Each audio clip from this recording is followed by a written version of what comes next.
Pronto. Então, mais uma vez, a todos que aqui estão presentes, bom dia, gente.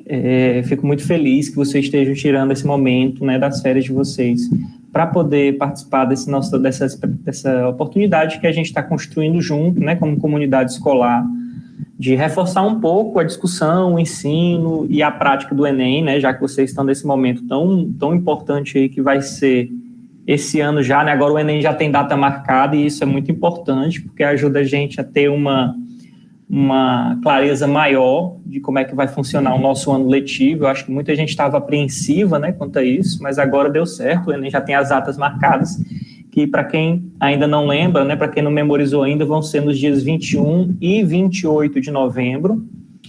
E aí hoje a gente vai começar essa nossa sequência de aulões. Hoje a gente tem essa aula de português, minha, né? E a gente vai ter logo em seguida a aula do professor Jackson de filosofia. O professor Jackson, inclusive, está aqui como presença ilustre, né, na nossa aula.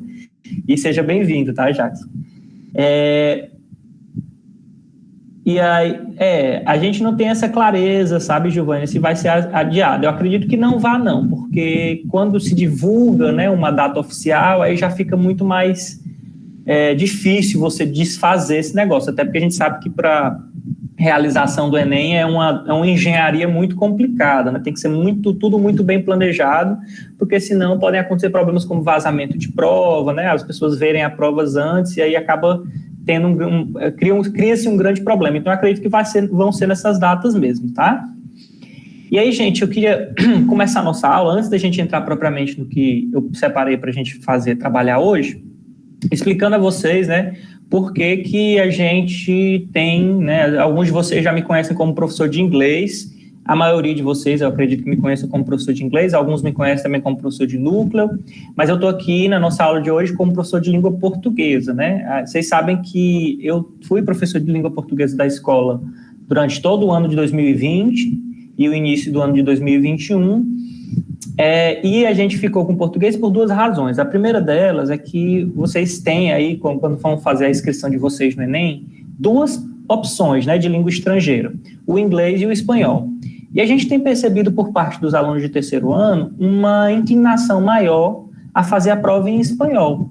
Então, tendo em vista disso, a gente achou que talvez não fosse tão interessante fazer um aulão de inglês se a maior parte de vocês não se beneficiaria disso. Então, a gente decidiu, né, eu digo a coordenação, né, e os demais professores, a gente decidiu que seria mais interessante trazer uma aula de português, tendo em vista que português compõe uma parte tão essencial da prova do Enem, né, mas também não se preocupem que, apesar de eu não ser o professor de vocês, né, de português, que no caso eu imagino que seja a Regina e a Patrícia, as professoras de português do terceiro ano, eu conversei com as professoras Regina e Patrícia para elas me direcionarem mais ou menos ali, dentro do planejamento que elas têm para vocês, de ensino, né, das atividades que elas têm feito de ensino de língua portuguesa para vocês esse ano, o que elas acreditariam que seria mais interessante eu trazer para vocês, né?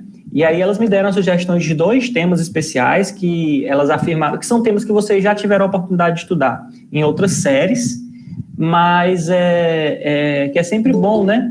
É sempre bom a gente retomar um pouquinho esses assuntos que ficam ali nas outras séries, especialmente esses 2 assuntos que, se eu não me engano, são assuntos de primeiro ano. Então, é interessante a gente trazer um pouco, porque vocês podem estar um bom tempo sem ver esses assuntos. Eu vou já falar quais são. Então, não se preocupem, tá? Porque, assim, houve esse diálogo, apesar de eu não estar acompanhando vocês na disciplina de português, eu conversei com a professora Regina, conversei com a professora Patrícia, e espero que eu possa trazer para vocês uma contribuição bacana, para vocês darem um pouquinho de atenção a esses assuntos que, como elas colocaram, acabaram ficando ali um pouquinho perdidos no meio de outros assuntos que vocês vêm trabalhando.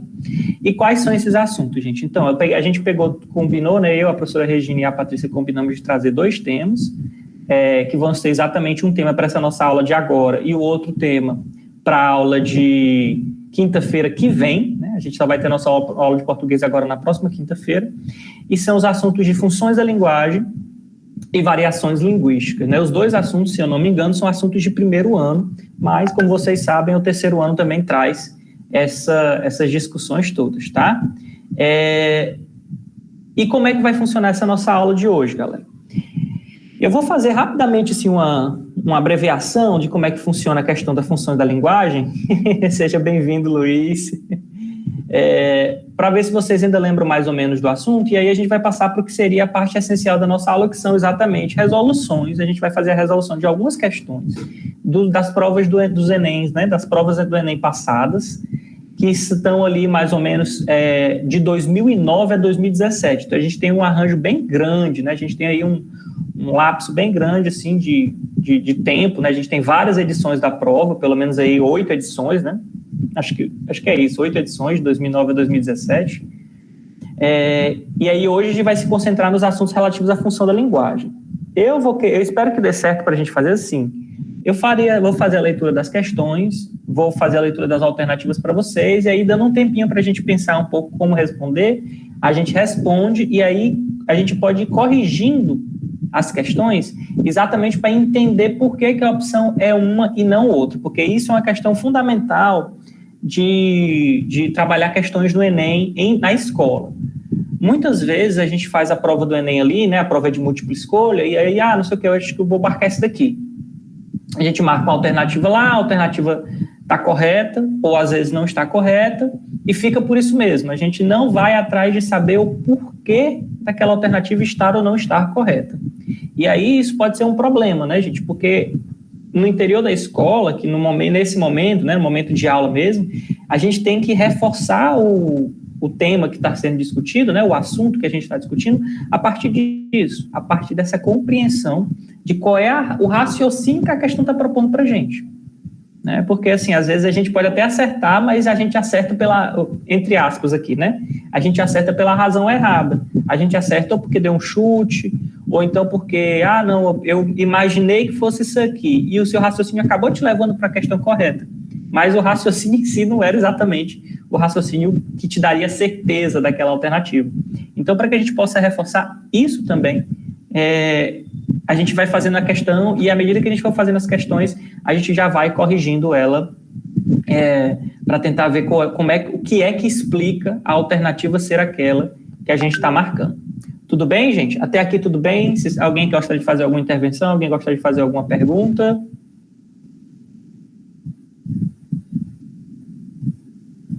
Tá tranquilo? Bom, gente, então é isso. Se ninguém tiver nenhuma pergunta, se tiver todo mundo tranquilão aí como o Hugo, eu acho que dá para a gente dar início à nossa atividade, né? Então, gente, como eu tinha prometido, o nosso primeiro momento seria... Eu vou falar rapidamente aqui sobre as funções da linguagem, bem rapidamente mesmo, para a gente se concentrar nas questões, só para dar uma lembradinha aí na cabeça de vocês, como é que as questões têm... Como é que esse assunto se articula, né? Como é que ele funciona. Vocês devem lembrar aí que quando a gente começa a estudar a língua portuguesa lá no primeiro ano do ensino médio, a gente faz toda uma discussão inicial sobre algumas características do comportamento de comunicação, comportamento linguístico, né, dos seres humanos, e aí a gente fala, a linguagem é um código que a gente utiliza para se comunicar. Né? Então, assim, é um conjunto de símbolos, um conjunto de palavras, muitas vezes, né? A gente pode pensar em palavras, mas não é exatamente isso, mas é um conjunto de símbolos que a gente utiliza para se comunicar. Né? Então, a gente tem essa definição mais ampla da linguagem. Só que a gente sabe, e aí isso é onde começa o nosso assunto das funções da linguagem, que nem sempre um processo de comunicação, nem sempre a comunicação que a gente quer estabelecer, ele tem a mesma função, a mesma finalidade. E aí que entra o nosso assunto das funções da linguagem, porque a gente vai, nesse assunto das funções da linguagem, vocês devem lembrar que a gente vai ter aí pelo menos 6 funções, algumas pessoas articulam que sejam só 5, mas no geral é 6, que dependem de qual é o objetivo que a gente está tentando alcançar quando a gente entra num processo de comunicação, né? Então, por exemplo, a gente tem contextos em que nosso uso da linguagem, ele tem por finalidade, por exemplo, convencer alguém de alguma coisa. A gente está expressando o nosso ponto de vista sobre algo e a gente quer que aquela pessoa que está nos ouvindo passe a ter uma apreciação, um ponto de vista, uma opinião próxima da nossa. Então, tudo que a gente vai falar, né, tudo que a gente vai ali articular, tudo que a gente vai expressar, vai ter por finalidade isso. O que é bem diferente, por exemplo, de quando a gente está numa consulta no psicólogo. com a consulta no psicólogo, por exemplo, quando o psicólogo vai nos perguntar como é que a gente está, e a gente vai se expressar de uma maneira tal que a gente quer, no fim das contas, é que o psicólogo entenda como a gente está se sentindo. Não existe ali a preocupação, por exemplo, do convencimento. O que a gente quer é simplesmente que o psicólogo entenda como a gente está se sentindo. E aí a gente tem, por exemplo, uma outra possibilidade, né? A gente tem a possibilidade de, por exemplo, quando a gente está contando uma história que aconteceu com um colega nosso, né? Com um vizinho nosso. Não, aconteceu um negócio bizarro lá em casa, na minha rua ontem, e aí você começa a expressar, começa a contar uma história, e o seu objetivo aí já não é mais nem convencer a pessoa que está te ouvindo, e nem que ela entenda como você está se sentindo, mas simplesmente que ela entenda bem direitinho como é que aconteceu a história que nós estamos trazendo. Então, assim, que ela tenha uma apreciação o mais clara, o mais nítida, o mais precisa possível da história que a gente está contando. Então, assim, vejam que nesses 3 diferentes contextos de comunicação, nós usamos a linguagem para coisas diferentes. Então, a gente tem aí, pelo menos nesses 3 contextos, 3 diferentes funções da linguagem, né? A gente, na primeira, tem aquilo que a gente vai chamar de uma função conativa ou apelativa, né? Que é a do convencimento. A gente tem a função mais expressiva, função poético-expressiva, no caso do psicólogo, que é onde a gente tenta deixar claro como a gente se sente.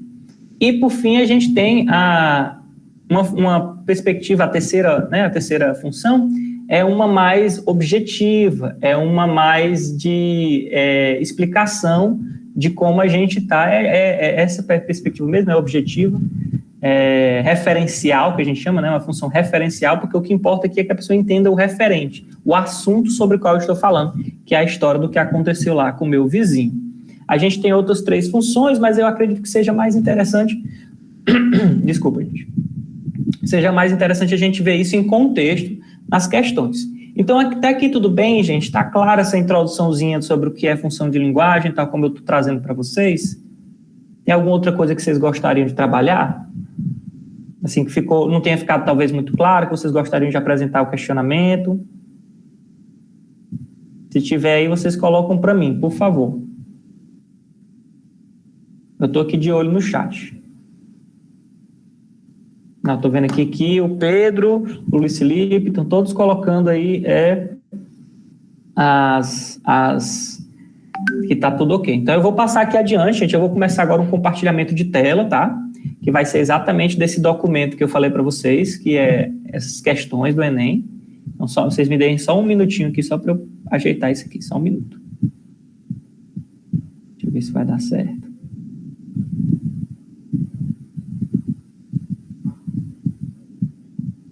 Acho que vai dar certo.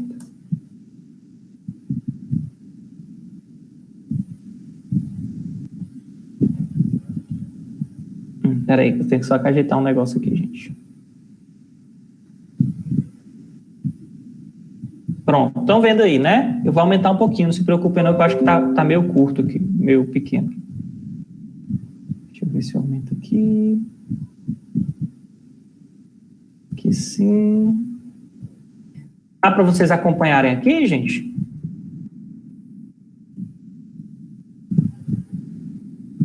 Não tá dando, né? Pronto, então tá aí. Então vamos lá, gente. Como é que vai funcionar? Como eu falei, né? Eu vou fazer essa leitura da questão, depois eu vou dar um tempinho para vocês decidirem qual das opções, também que eu vou ler também, qual delas parece mais interessante para vocês, e aí depois a gente discute qual é a melhor opção dentre as que apareceram na questão. Tá bom? Então vamos lá. Primeira questão, que é uma questão que estava aí há pouco tempo, né? O Enem de 2017, diz o seguinte, eu vou ler aqui para vocês, gente. Então, um conto de palavras que valessem mais por sua modulação que por seu significado.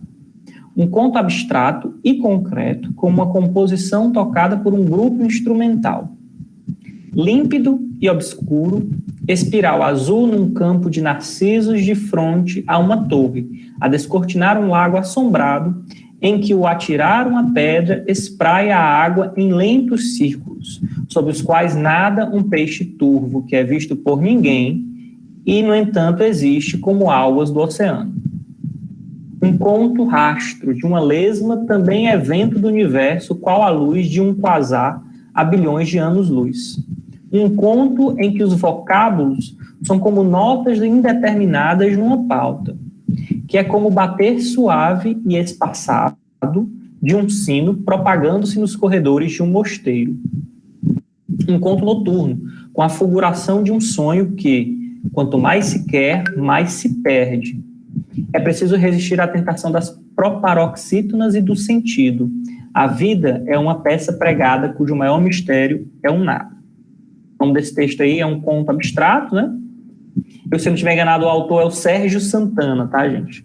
É um autor do Rio de Janeiro, ele faleceu há pouquíssimo tempo, acho que ele faleceu em 2020. Então vamos aqui ver o que a questão está pedindo da gente, né? Isso foi só o texto de introdução, o texto de contextualização. Já vocês me passem o que vocês acharam do texto. E aí ele faz o seguinte, ó. A questão propõe o seguinte: utilizando o recurso da metalinguagem, a gente precisa primeiro, então, para responder essa questão, lembrar o que é metalinguagem, lembrar que ela também é uma das 6 funções da linguagem, né? Eu explico já para vocês, caso vocês não estejam lembrando. Ele fala o seguinte: utilizando o recurso da metalinguagem, o narrador busca definir o gênero conto, né? Aqui a gente está falando de um gênero textual, que é o conto, pelo procedimento estético que estabelece aí vamos lá, estabelece o quê? Uma confluência de cores, destacando a importância do espaço, uma composição de sons, valorizando a construção musical do texto, uma percepção de sombras, endossando o caráter obscuro da escrita, uma cadeia de imagens, enfatizando a ideia de sobreposição de sentidos, ou uma hierarquia de palavras, né? Fortalecendo, o valor unívoco. E aqui, galera, antes da gente responder, eu queria ver com vocês aí como é que, se vocês lembram, o que seria essa metalinguagem, né? Essa função que a gente utiliza, o que a gente pode chamar de função metalinguística, ou que a gente simplesmente se refere como metalinguagem. Isso está claro na cabeça de vocês, o que é? Alguém poderia dizer aí o que é isso aí pelo chat, gente? Vamos lá. Se vocês não lembrarem, eu explico, não tem problema.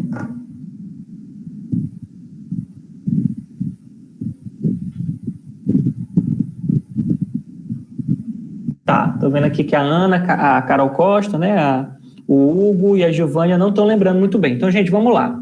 Eu acabei de falar no início 3 funções diferentes da linguagem, né? A função apelativa, que é aquela que a gente usa para convencer as pessoas, a função expressiva ou subjetiva, que é aquela que a gente usa para dizer como a gente se sente em relação ao assunto, e a função referencial, que é aquela que a gente utiliza para que o nosso ouvinte, o nosso leitor, compreenda sobre o que a gente está falando.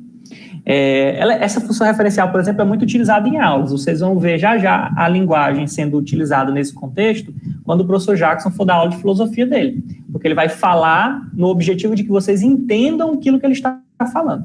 A função metalinguística, gente, ou a metalinguagem, ela é uma função um pouco diferente. Ela é quando a gente usa a nossa linguagem, a nossa língua, para falar sobre a própria linguagem ou sobre a própria língua. Então, uma aula de português, por exemplo, como a gente está tendo agora, ela tem a função referencial, mas o que predomina nela é a função metalinguística. Porque a gente está usando a língua portuguesa, todo mundo está usando aqui a língua portuguesa, né? Eu estou falando, vocês estão escrevendo coisas no chat, e a gente está usando a língua portuguesa para falar sobre a língua portuguesa. Isso é metalinguagem. É quando a língua, ela fala sobre si mesma. Tá certo? E é isso que a gente viu nesse texto que a gente leu agora há pouco do que eu acredito ser o Sérgio Santana. Ele está falando, usando a língua portuguesa para descrever um gênero textual, que é escrito em língua portuguesa, que é o gênero conto. Então, basicamente, o que a questão está dizendo é, o autor está utilizando essa função em que a língua fala sobre a língua. Ele está usando a língua portuguesa para explicar como ele entende que um conto, né, que é um gênero textual, conto, ele se estrutura. E a partir dessa ideia, né, de como ele está usando a linguagem para estruturar uma certa concepção, certa noção de conto, é que a gente vai tentar entender qual é o argumento que ele está utilizando. qual é o procedimento estético que ele está colocando aí como o principal para construção do conto. Se seria essa confluência de cores, se seria essa composição de sons, seria essa percepção de sombras, essa cadeia de imagens, ou seria uma hierarquia de palavras. Tá bom? A gente pode até fazer o seguinte, ó. Vamos voltar aqui, né? Olha aqui, tá aqui o nosso texto de novo, né? O que está aparecendo aqui? Vamos lá. Ele está colocando a ideia, mais uma vez, né? O conto de palavras que valem-se mais por modulação. Né? Então, olha, ele já está, mais do que modulação, porque por significado. Então, ele já está separando aquilo que a gente normalmente atribui às palavras, que é, a palavra, um texto literário, ela tem que ter o sentido. E ele está dizendo que não, ele está dizendo que é mais interessante construir o conto por modulação do que por significado. E aí, o que é a modulação? Ela se refere a qual daquelas opções que nós temos, né? Se vocês tiverem dificuldade de conhecer a questão da modulação, a gente pode olhar nos outros exemplos. Ó. Um conto abstrato e concreto como uma composição tocada por um grupo instrumental. Límpido, obscuro, espiral azul num campo de narcisos de frente a uma torre a descortinar um lago assombrado em que o atirar uma pedra espraia a água em lentos círculos, sob os quais nada um peixe turvo que é visto por ninguém e, no entanto, existe como algas do oceano. Um conto rastro de uma lesma, também evento do universo, qual a luz de um quasar a bilhões de anos-luz. Um conto em que os vocábulos são como notas indeterminadas numa pauta, que é como bater suave e espaçado de um sino propagando-se nos corredores de um mosteiro. Um conto noturno como a fulguração de um sonho que, quanto mais se quer, mais se perde. É preciso resistir à tentação das proparoxítonas e do sentido. A vida é uma peça pregada cujo maior mistério é o nada. Então, a gente tem aí essas opções e eu vou dar aí um tempinho para vocês pensarem com carinho em qual das opções vocês acreditam que seja a correta, tá bom? Tá aí as 5 opções no quadro, daqui a pouquinho a gente passa para a próxima questão. Eu vou dar um minutinho para vocês, acho que um minutinho dá para vocês olharem, pensarem com calma e aí responderem, tá bom? Vou até marcar aqui para a gente também não se atrasar diante das outras questões. Vão pensando aí. Quem tiver já alguma sugestão, pode colocar no chat.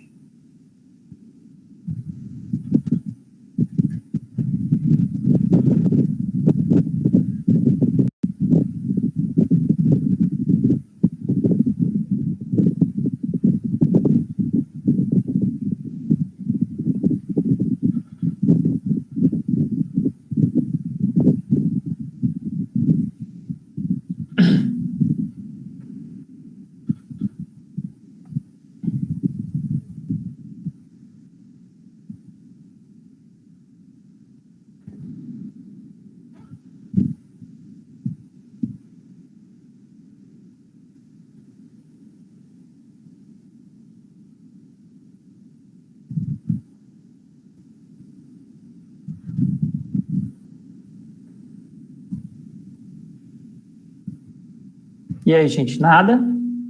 Ninguém tem uma sugestão para marcar? Estou aqui de olho no chat, ninguém se posicionou.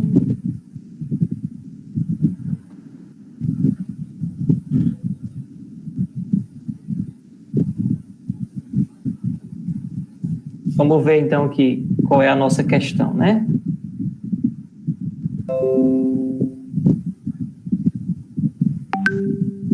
Aqui, ó. A gente está na seção de... Pera.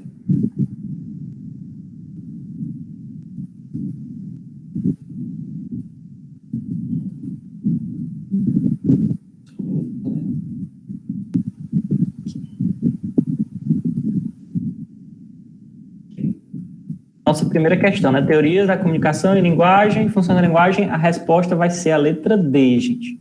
Vamos entender por que é a letra D. Vamos lá. Aqui, né? Opa, peraí que eu fiz besteira aqui.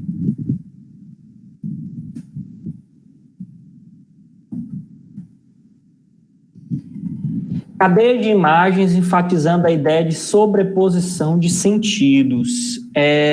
Bom, gente, Primeira coisa que a gente tem que saber é que se a gente fosse atribuir... eu tô ligado, Carol, que às vezes acontece. Vou mostrar, tá, Micael? Pode deixar aqui, quando a gente for corrigir agora, eu vou mostrar o texto de novo. Tentem colocar, gente, não se preocupem de errar não, porque a ideia que a gente está colocando aqui se vocês errarem, a gente vai discutir por que está errado, e o importante é isso, né? Se vocês erram, mas a gente entende o que foi que levou vocês a errar, a gente pode modificar esse raciocínio para construir o raciocínio que nos leva a marcar a opção correta. Se vocês não dizem nada, aí fica até mais difícil da gente auxiliar, então não tenham medo de errar não. Então vamos lá. Vou mostrar aqui o texto de novo porque é importante, como o Micael José pediu, gente, ó. Se a gente for ver bem aqui no texto, né? Aqui, ó, nosso texto é esse daqui. Tá. Isso aqui, né? Ele fala muito, né? Tá aqui o texto. Ele fala muito de imagens musicais, ó. Quando ele começa o conto de palavras que valessem mais por sua modulação que pelo seu significado, a ideia de modulação é uma ideia associada à música. O que é uma modulação, professor, e música? É uma longa explicação, não vou entrar aqui exatamente na parte técnica, mas, assim, a teoria musical trabalha com alguns modos.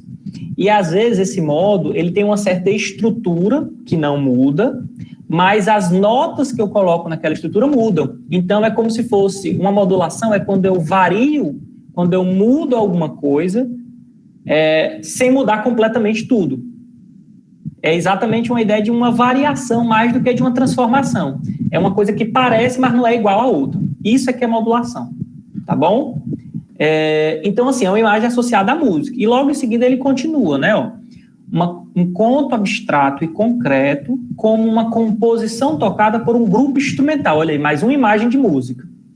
Então, a gente pode se ver tentado, né? A gente pode ficar com vontade de marcar a letra B, ó, composição de sons, valorizando a construção musical do texto. Só que, às vezes, gente, essas opções do Enem, elas são colocadas de uma maneira, assim, quase que traiçoeira mesmo. Porque a pessoa, se ela lê só o começo do texto, matei aqui já a letra B. E não é. Por quê? Porque, além de usar essas imagens do som, né, da música, ele começa a usar umas imagens, assim, diferenciadas, ó. Límpido e obscuro, espiral azul num campo de narcisos de frente a uma torre, a descortinar um lago assombrado em que atirar uma pedra espraia a água em lentos círculos, sob os quais nada um peixe turvo que é visto por ninguém, no entanto, existe, como algas do oceano. Então, assim, ele já deu uma viagem aqui, né? Ele trouxe uma imagem poética, uma imagem que a gente pode ter dificuldade de entender qual é a relação dessa frase com a frase anterior, mas a gente consegue construir uma imagem. A imagem de uma torre diante de um lago que pode ser sombrio, né? Por isso a ideia de um lago obscuro. A imagem da pedra sendo arremessada, aquelas ondas que se fazem na água quando a gente atira uma pedra, do peixe que nada embaixo dessa água, embaixo dessas ondas. E ele vai começar a construir várias imagens para defender a posição que é a posição central desse texto, que é exatamente um conto que não tenha uma pegada de sentido literário, assim, tipo, a palavra significa isso, então esse é o sentido do conto. Mas quase que um conto que constrói sensações na gente. Por isso que ele vai trazendo várias imagens. Então, se vocês perceberem, isso é muito comum nas questões de interpretação de texto do Enem, gente. Você tem opções aqui que são muito próximas da resposta correta. Só que o que vai decidir, e aqui isso é importante, isso é que eu queria que vocês se ativessem, o que vai decidir a opção correta é qual das alternativas é mais abrangente para a compreensão da pergunta como um todo. Porque a letra B resolve uma parte do texto, mas ela não resolve o texto inteiro. Né? A letra E e a letra A, assim, a gente já pode mandar embora de princípio, né? Porque a letra E é exatamente o oposto do que o autor está falando. É outra coisa. A letra A, ele não fala exatamente de cores, né? Então, assim, também já pode ir embora. Mas a letra B e a C podem, sim, ser pensadas como alternativas corretas, mas elas só correspondem à parte do texto. É a letra D que vai ter um sentido mais abrangente, que vai envolver de maneira mais geral aquilo que o autor está trazendo. Tá bom, gente? Então, a primeira vai ser letra D. Letra D de diabo é isso. Tranquilo, galera? Deu para entender, gente, essa questão? Espera aí, o computador querendo me aperrear aqui. Opa, Ivo, beleza. Suiane também. Show de bola, gente. Vamos lá, então, para a próxima, né? Que eu percebi que a gente se estendeu muito nessa. Mas, assim, e se a gente for trabalhar com a ideia de função, né? A gente está aqui especialmente trabalhando com a função metalinguística, porque é a linguagem falando da linguagem, e a gente com algumas características da função poética, que é aquela função onde a linguagem tenta criar determinados efeitos, que é muito utilizado pela produção literária, tá bom? Estou vendo aqui que a Giovanni, o Luiz Felipe também, está todo mundo tranquilo. Vamos para a próxima, então, gente. Vamos para a próxima para a gente ver se a gente consegue fazer pelo menos mais uma, para não ficar só essa primeira. Aqui a gente tem a segunda questão também, né? Uma questão aí do Enem de 2017, acho que assim fica até melhor. Aí. Uma questão que traz um texto 1, né? Vamos lá, vamos ver o que o texto 1 fala. Frevo. Dança de rua e de salão é a grande alucinação do carnaval pernambucano. Trata-se de uma marcha de ritmo frenético, que é a sua característica principal. E a multidão ondulando nos meneios da dança fica a ferver. E foi dessa ideia de fervura, o povo pronuncia frevura, frever, que se criou o nome frevo. A gente pode ver aqui já, né, que isso é um que a gente chama de verbete, né, um verbete de dicionário, tal como está aí na referência, né, Dicionário do Folclore Brasileiro. E aí a gente tem o texto 2, vamos ver aqui o texto 2, também sobre frevo. Frevo é patrimônio imaterial da humanidade. O frevo, ritmo genuinamente pernambucano, agora é do mundo. A música que hipnotiza milhões de foliões e dá o tom do carnaval no estado foi oficialmente reconhecida como patrimônio imaterial da humanidade. O anúncio foi feito em Paris, nesta quarta-feira, durante a cerimônia da Organização das Nações Unidas para a Educação, a Ciência e a Cultura, né, a Unesco. Esse aqui é um trecho do Diário de Pernambuco, né, como vocês estão vendo aí, então é um trecho de uma matéria de jornal, foi acessado aí no dia 14 de junho de 2015. Vamos ver, então, o que a questão está pedindo para a gente em relação a esses dois textos. Olha aí, ó. Apesar de abordarem o mesmo tema, então os dois textos são sobre frevo, os textos 1 e 2 diferenciam-se por pertencerem a gêneros que cumprem, respectivamente, a função social de. E a gente vai ter, então, aqui, que as alternativas abaixo vão ser para a gente decidir o que cada um desses textos tem enquanto função. E aqui é interessante porque, além da gente pensar a função da linguagem, que é um assunto, esse é o nosso assunto propriamente, a gente tem que lembrar um assunto que é discutido, né, exaustivamente pelos professores e professoras de redação, que é a questão dos gêneros textuais. Eu já falei para vocês aqui, quando eu estava lendo, quais são os gêneros textuais aqui. A gente tem o gênero textual verbete de dicionário e o gênero textual notícia de jornal. Então, vamos lá. Qual é a função social de um verbete de dicionário e qual é a função social de uma notícia de jornal? As opções que a gente tem é A, resumir para o verbete e avaliar para o jornal, analisar para o verbete e reportar para o jornal, definir para o verbete e informar para o jornal, comentar para o verbete e explanar, né, ou explicar para o jornal, e a letra E é discutir, no caso o verbete, né, e conscientizar, no caso, o jornal. Posso sim, Carol, agora. Então pensem nisso, tá aí as opções, tá? Vamos ver aqui mais uma vez o texto. Se a gente subir aqui, ó, a gente tem aqui o texto 1, né, que é um verbete dicionário, então basicamente a pessoa está apresentando aí o que seria o frevo e de onde vem o nome, né? Quando ele fala que nessa segunda parte aqui, basicamente, ele vai explicar de onde vem o nome, né? Então tá aqui, esse é o verbete, tá? E aqui logo abaixo, peraí que eu fiz uma besteira aqui, não, acho que dá certo.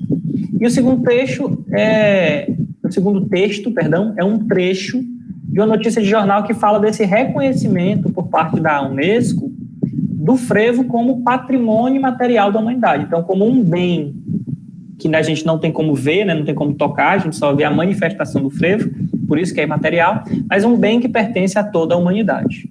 Então tá aí, né? Então ele está trazendo essa notícia aí de foi quando o frevo passou a ser patrimônio imaterial da humanidade. Então e aí, galera? Vocês conseguem se definir? Vocês conseguem se decidir aí qual das alternativas vocês vão? Giovânia já colocou letra C de sapato, né, Giovânia? Tô brincando, né, gente? Pelo amor de Deus, C de sapato não. Tô vendo que tá todo mundo indo pela letra C. Micael, Hugo, Suiane, Pedro Ivo, a Carol Costa. Bom, gente, perfeito, tá? Vamos aqui receber por quê, né? Vamos discutir por quê, como eu tinha falado. É a letra C mesmo, a resposta aí é, de fato, o verbete serve para definir e a notícia serve para informar. E isso tem a ver, inclusive, com as funções de linguagem que cada um tem, né? Uma coisa que é importante a gente saber, gente, antes da gente passar adiante, é só assim, que as funções de linguagem, quando vocês forem pegar o livro de vocês vão ver que as gramáticas dividem as funções de linguagem em 6. Mas, obviamente, quando a gente está se expressando, quando a gente está usando a linguagem num contexto real, você às vezes mistura algumas funções, só que toda expressão em linguagem vai ter uma dessas funções aí que vai se sobrepor a todas as outras. Não significa que as outras não possam aparecer.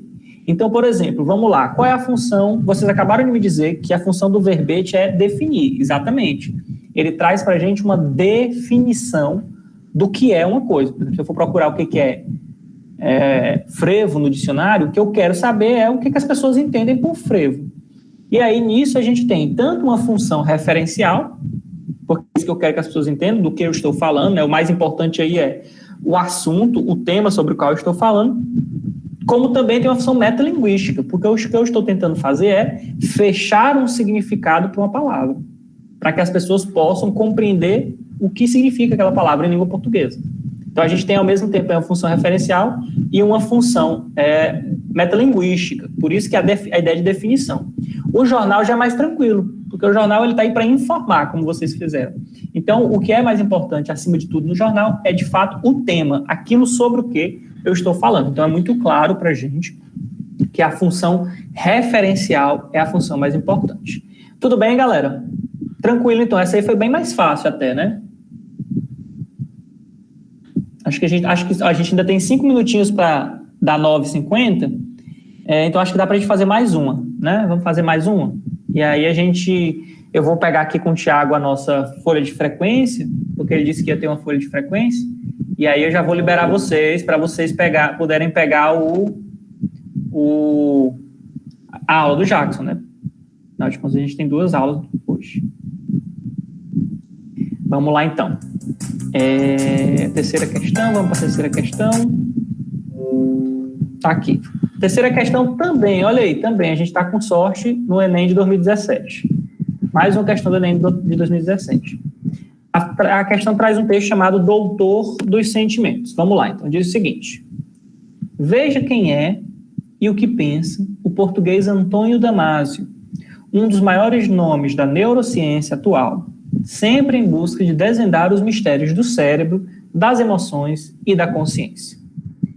Ele é baixo, usa óculos, tem cabelos brancos penteados para trás e costuma vestir terno e gravata. A surpresa vem quando começa a falar. Antônio Damasio não confirma em nada o clichê que se tem de cientista. Preocupado em ser o mais didático possível, tenta pacientemente, com certa graça e até ironia, sempre que cabível, traduzir para os leigos estudos complexos sobre o cérebro. Português, Damasio é um dos principais expoentes da neurociência atual. Opa, o que foi que eu fiz aqui? Vai dar certo, peraí. Diferente, deixa eu reduzir aqui, gente, que aí fica melhor da gente ler. Tá aqui. Diferentemente de outros neurocientistas que acham, porque tem que fazer assim.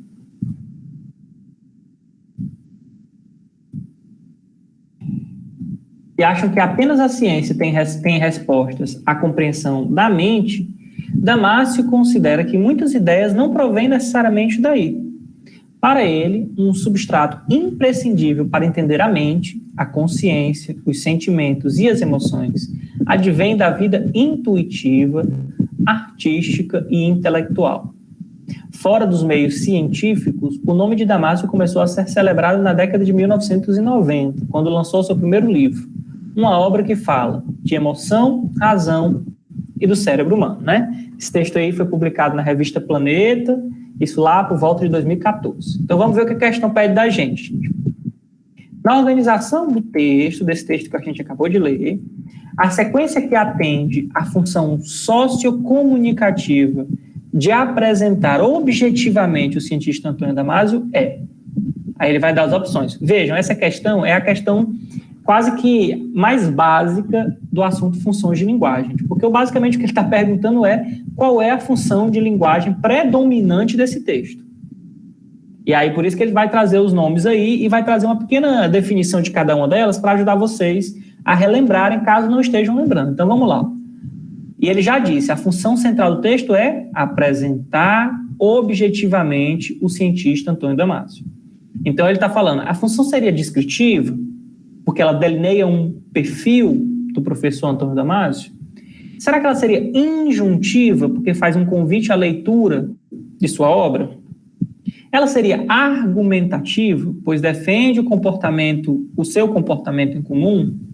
Ela seria narrativa, pois são contados fatos relevantes ocorridos em sua vida? Ou expositiva, porque traz impressões da autora a respeito do seu trabalho? Aqui é interessante porque o que ele está chamando de função sociocomunicativa não é necessariamente aquilo que a gente tem por função de linguagem, tá, gente? Isso aqui está mais próximo do que a gente entende por tipologia textual. Que aí sim, na língua portuguesa, a gente tem aí 4 ou 5 tipos textuais, que são exatamente esses aí: narrativo, descritivo, dissertativo ou argumentativo, injuntivo e expositivo.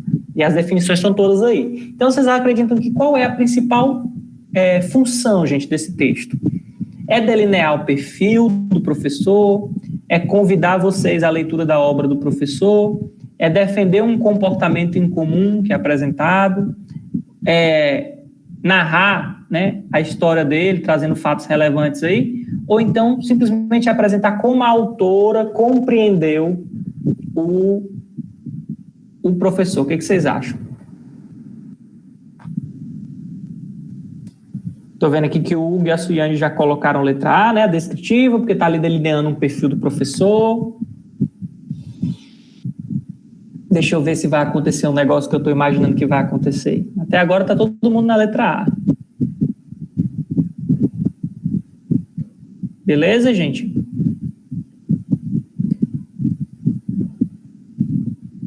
O Willam já botou letra D, né? A narrativa, porque são contados fatos relevantes ocorridos na vida do professor. Alguém mais, gente? Alguém mais além do Willam que vai tentar uma outra letra, ou a gente vai ficar mesmo com a letra A? O Gabriel apareceu com a letra A também.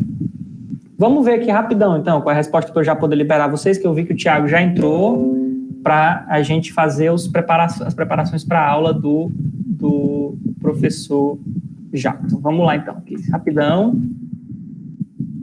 Toda vez isso acontece. Espera aí, gente, não se segundo. É a brabeza.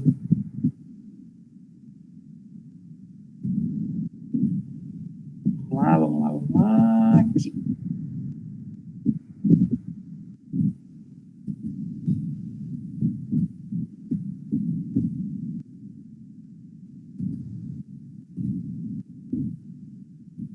A nossa questão 3, ó, tá aí. Questão 3 é letra A mesmo, né, gente? Aqui. Opa, de novo, calma, vou voltar lá, gente. Só um segundinho.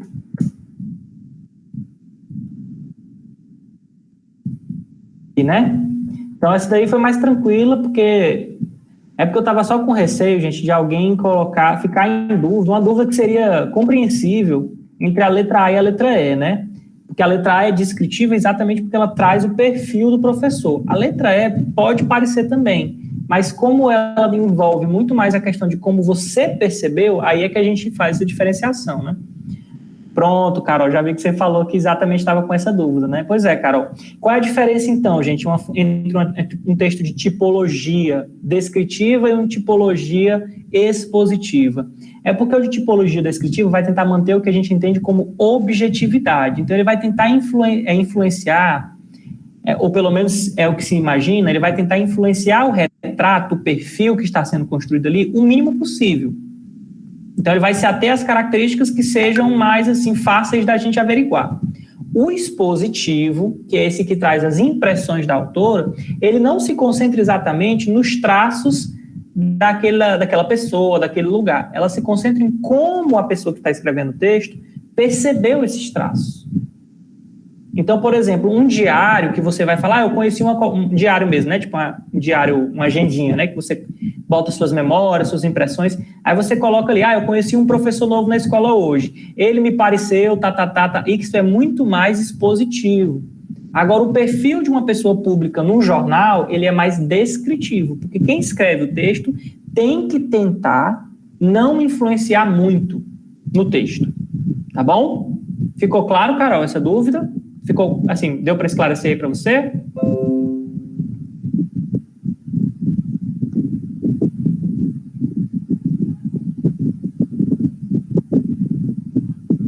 Peraí, gente, eu tô só pegando a nossa frequência. Opa, beleza, então. Isso, ó, gente, eu já ia colocar, mas o Thiago já está colocando aí, tá? A nossa frequência. Vocês vão receber o certificado de participação aí. E aí depois vocês tiram dúvida lá daquilo lá que eu falei no início da Cibele em relação à participação. Gente, então é isso. Eu não vou segurar vocês mais, porque já deu...